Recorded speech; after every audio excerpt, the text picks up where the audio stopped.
Dari ketinggian gugusan Pulau Raja Ampat menyuguhkan panorama alam yang tiada tara.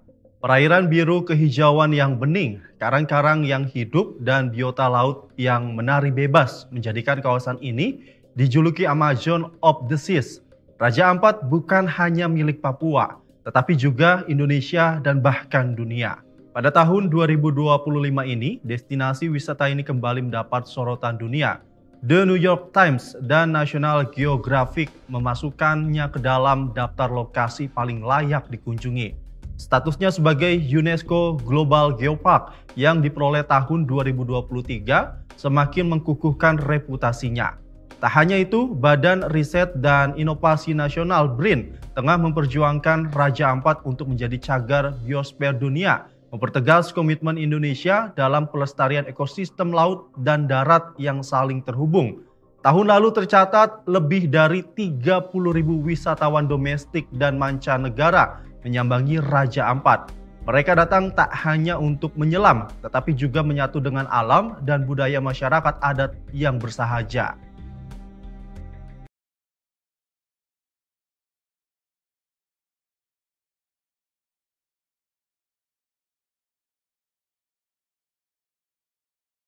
Raja Ampat kita kenal sebagai wilayah tempat wisata alam terbaik yang ada di Indonesia dalam kondisi terancam.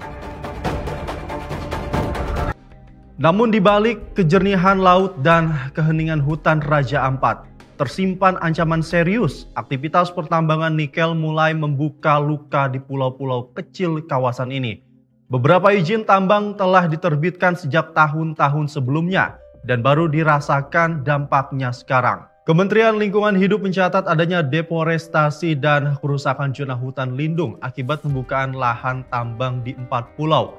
Sedimentasi dari aktivitas tambang mengancam keanekaragaman hayati laut, termasuk karang-karang purba yang menjadi tempat berkembang biaknya spesies endemik.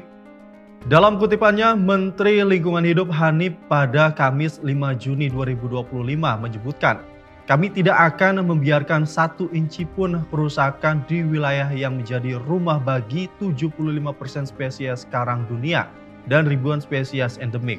Penegakan hukum dan pemulihan lingkungan menjadi komitmen utama kami." Masyarakat adat dan pemerhati lingkungan bergerak dari Sorong hingga kampung-kampung terpencil.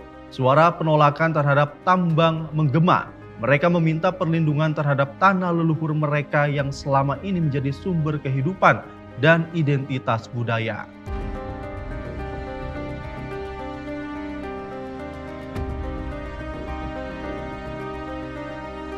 Menanggapi tekanan publik dan rekomendasi ilmiah, Presiden Prabowo melalui Kementerian Investasi dan SDM akhirnya mencabut izin 4 perusahaan tambang nikel di wilayah Raja Ampat.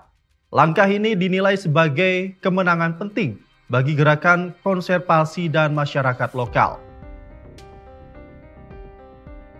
Beliau memutuskan bahwa pemerintah akan mencabut izin usaha pertambangan untuk 4 perusahaan di Kabupaten Raja Ampat. Kemudian kami pada pagi hari ini diminta oleh Bapak Presiden, kami berlima untuk menyampaikan kepada seluruh masyarakat. Namun satu perusahaan yakini PT GAG Nikel tetap diizinkan beroperasi. Alasannya lokasi tambang berada di luar zona geopark UNESCO, serta dianggap memiliki perjanjian jangka panjang dengan pemerintah pusat. Kami atas arahan dari Pak Seskap sudah barang tentu atas petunjuk dari Bapak Presiden, pada hari Kamis itu kami langsung melakukan penyetopan sementara produksi dari iup-iup yang beroperasi.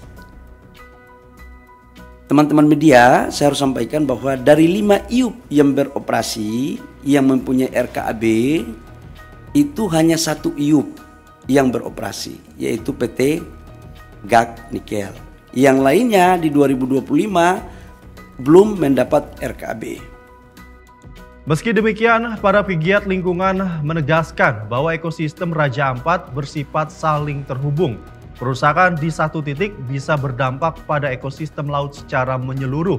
Greenpeace Indonesia menyebut bahwa moratorium menyeluruh terhadap tambang nikel di seluruh Raja Ampat harus segera diberlakukan. Pemerintah Provinsi Papua Barat Daya pun menyatakan akan melakukan evaluasi bersama lintas kementerian dan melibatkan masyarakat adat dalam pengambilan keputusan lanjutan. Di tengah konflik antara eksploitasi dan pelestarian, Menteri Pariwisata mengusulkan penyusunan Master Plan Wisata Berkelanjutan Raja Ampat. Tujuannya adalah memastikan bahwa pengembangan ekonomi tidak mengorbankan kelestarian. Master Plan ini melibatkan sinergi Kementerian Kehutanan, SDM, Kelautan dan Perikanan hingga Kementerian Investasi. Fokus utamanya adalah perlindungan ekologi, pemberdayaan ekonomi lokal, dan pelestarian budaya masyarakat adat. Salah satu pendekatan yang akan diperkuat adalah konsep ekowisata berbasis komunitas. Wisatawan diajak tidak hanya menikmati keindahan alam, tetapi juga memahami nilai-nilai budaya dan kearifan lokal. Kini, tantangan terbesar adalah menjaga keseimbangan. Raja Ampat adalah mahakarya Tuhan yang tak tergantikan. Keputusan-keputusan hari ini akan menentukan apakah generasi mendatang masih bisa menikmati keindahannya atau hanya akan mengenangnya dari dokumenter masa lalu.